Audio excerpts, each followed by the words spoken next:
এইটো তিনটা গাঁঠি মাৰিব লাগে। এই গাঁঠিটো চাওক,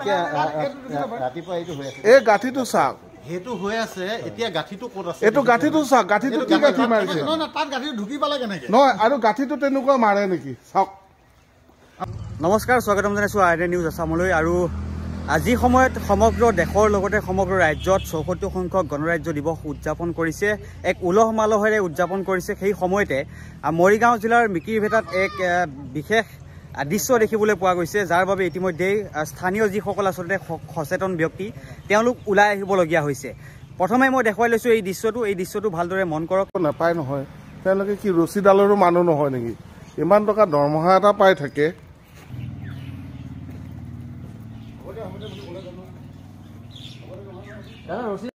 এইটো তিনটা গাঁঠি মাৰিব লাগে। এই গাঁঠিটো চাওক, ৰাতিপুৱা এইটো হৈ আছে, এই গাঁঠিটো চাওক, হেতু হৈ আছে এতিয়া গাঁঠিটো ক'ত আছে? এইটো গাঁঠিটো চাওক, গাঁঠিটো এইখন হৈছে আমাৰ জাতীয় প্ৰতীক পতাকা। এই পতাকাখন কেনেধৰণে আচলতে চূড়ান্তভাৱে অপমান কৰিছে এই মিকিৰভেটাৰ এইখন যি বিদ্যালয়, সেই বিদ্যালয়খন মই সবিশেষ জনাম। তাৰ পূৰ্বে মই এই দৃশ্য দেখাই লৈছোঁ। এয়া হৈছে স্থানীয় সচেতন ৰাইজ, আৰু সচেতন ৰাইজ এনেদৰে ওলাই আহিব লগা হৈছে, কাৰণ চূড়ান্তভাৱে তেওঁলোকে অপমান কৰিছে পতাকা। আৰু আজিৰ যি ৭৪ সংখ্যক গণৰাজ্য দিৱস সমগ্ৰ দেশতে উদযাপন কৰিছে, আৰু তাৰ সমান্তৰালকৈ আপোনালোকে যদি চাই সমগ্ৰ আমাৰ ৰাজ্যতো ইতিমধ্যে উদযাপন কৰিছে। আৰু তাৰ পাছত এই দৃশ্য যি দেখিছে, সেয়া দৃশ্য সঁচাকৈ এক বিশেষ দুৰ্ভাগ্যজনক বুলি তেওঁলোকে মত প্ৰকাশ কৰিছে। মই আপোনাৰ পৰা জানিব বিচাৰিম, কি দেখিছিলে আপোনালোকে? পতাকাখন কি দেখিছিলে স্থানীয় আপোনালোকে সচেতন ৰাইজ হিচাপে?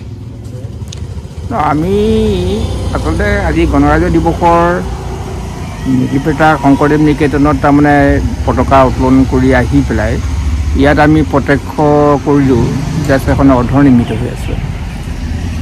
আৰু লগে লগে আচলতে বিদ্যালয় পৰিচালনা সমিতিৰ সভাপতিলৈ খবৰ পঠোৱা হ'ল, আৰু সভাপতি তেখেত আহিলে, আহি তেখেতে বস্তুটো চাইছে যে কথাটো অৰ্ধনিৰ্মিত অৱস্থাত তাৰমানে আছে, আৰু দোল এডাল একেবাৰে মানে ৰেডিমেড নিচিনাকৈ বস্তুখিনি থৈ গৈছেগৈ। গতিকে আমি যিখিনি ওচৰৰ পাজৰে থকা আমাৰ শিক্ষিত সকলোখিনি আমি এতিয়া লজ্জাবোধ কৰিছোঁ, আৰু এটা এটা বৰ ডাঙৰ কাম হ'ল। গতিকে সেয়ে আমি একমুখে সকলোখিনি আমি ধিক্কাৰ দিছোঁ যে এইটো আচলতে নজনা নুশুনাকৈ যদি আচলতে স্কুলৰ প্ৰধানজনে যদি আচলতে সেইখিনি নাজানে, আনৰ পৰা সুধি পুধি নল'লে কিয়? গতিকে এখন কি দেখিছিলে আপোনালোকে, কি দেখা পাইছিলে? এইখন মিকিৰভেটা বালক প্ৰাথমিক বিদ্যালয়ৰ সন্মুখতে এখন সম্প্ৰীতি আৰ্ট একাডেমি আছে। সেই একাডেমিয়ে মই চলাই থাকোঁ।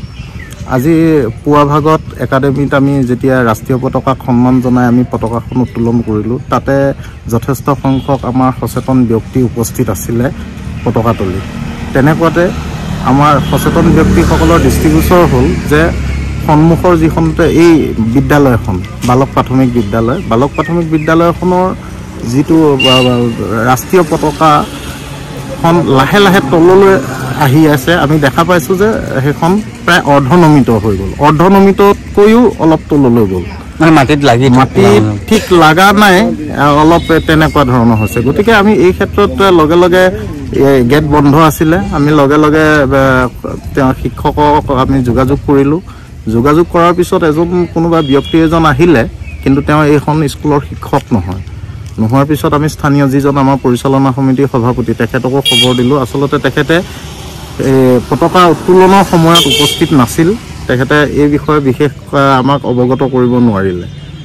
আৰু ইতিমধ্যে সেই ব্যক্তিজনক আমি অনুৰোধ কৰিলোঁ, কাৰণ যিহেতু ৰাষ্ট্ৰীয় পতাকাক আমি যিটো মৰ্যাদা দিব লাগে, আমি সেইখিনি আমি আন্তৰিকতাৰে দিব লাগে। আমি সেই আন্তৰিকতাৰে দিয়া সময়ত আজি যে এই বিদ্যালয়ৰ শিক্ষকখিনি যিটো চিন্তাধাৰা, এই চিন্তাধাৰাক কিন্তু আমি আচলতে গৰিহণাই দিছোঁ, আমাৰ সচেতন ব্যক্তিসকলে গৰিহণা দিছে। এক প্ৰকাৰ চূড়ান্তভাৱে অপমান বুলি ক'ব পাৰি নেকি পতাকাক?